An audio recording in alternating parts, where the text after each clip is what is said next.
Halo Sobat Reska, bertemu lagi dengan saya Dr. Stefanus dari RSUD Kebayoran Baru. Kali ini kita akan membahas tentang suatu penyakit yang disebut anemia atau yang orang-orang sering kenal dengan kekurangan darah.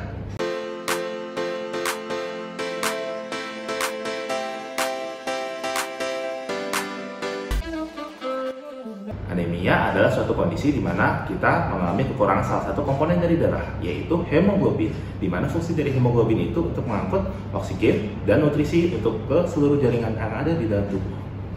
Anemia itu sendiri memiliki gejala khas yang kita kenal dengan 5L, yaitu lemah, letih, lesu, lelah, dan lalai.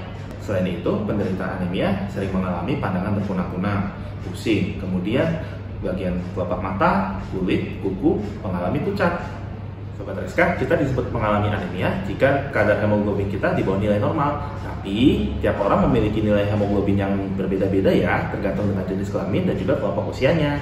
Anemia dapat disebabkan oleh berbagai macam faktor. Yang pertama, disebabkan oleh rendahnya asupan zat gizi seperti zat besi, vitamin C, vitamin A, dan juga vitamin B12.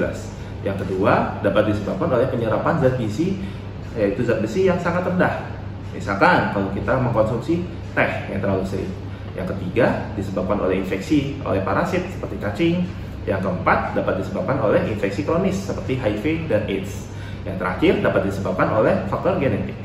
Sobat Reska, tahu nggak? Ternyata remaja putri memiliki resiko lebih tinggi mengalami anemia dibandingkan dengan remaja putra. Nah, ini karena siklus haid yang dialami oleh wanita, di mana setiap bulannya wanita mengalami kehilangan 1,3 mg zat besi. Anemia defisiensi besi, salah satu jenis dari anemia, memiliki beberapa gejala khas. Yang pertama, koilonychia, yaitu kuku berubah menjadi rapuh, terdapat garis-garis vertikal, dan berubah menjadi cekung, sehingga menjadi seperti sendok. Yang kedua, terdapat atrofi pada papil lidah, sehingga permukaan lidah menjadi tampak licin.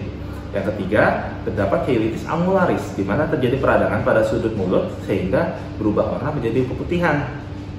Ada banyak cara loh untuk dapat mencegah terjadinya anemia. Yang pertama, kita dapat meningkatkan konsumsi makanan yang tinggi zat besi seperti hati, ikan, daging, dan unggas. Selain itu, kita dapat mengkonsumsi vitamin C yang dapat meningkatkan penyerapan zat besi. Selain itu, kita juga harus menghindari makanan yang menghambat penyerapan zat besi seperti tanin, vita yang terdapat di teh. Yang kedua, khusus untuk kamu nih remaja putri yang masih usia remaja, kalian dapat mengkonsumsi tablet tambah darah setiap minggu sepanjang tahun untuk mencegah terjadinya anemia. Pengobatan anemia itu sendiri tergantung dari penyebabnya ya Sobat Reska. Jika penyebabnya akibat kekurangan zat besi, maka kita harus meningkatkan konsumsi makanan yang tinggi akan zat besi. Selain itu, kita juga harus mengkonsumsi vitamin yang tinggi zat besi seperti tablet tambah darah. Jika penyebab dari anemia adalah karena adanya perdarahan, maka Sobat Reska harus segera memeriksakan diri Sobat Reska ke rumah sakit atau puskesmas terdekat untuk memastikan apa penyebab dari perdarahannya sehingga dapat dilakukan penanganan lebih lanjut sehingga anemia dapat teratasi, tidak hanya untuk menambah darahnya tetapi menghentikan sumber perdarahan. Sering merasa lelah? Cek HB-mu. Dadah Sobat Reska.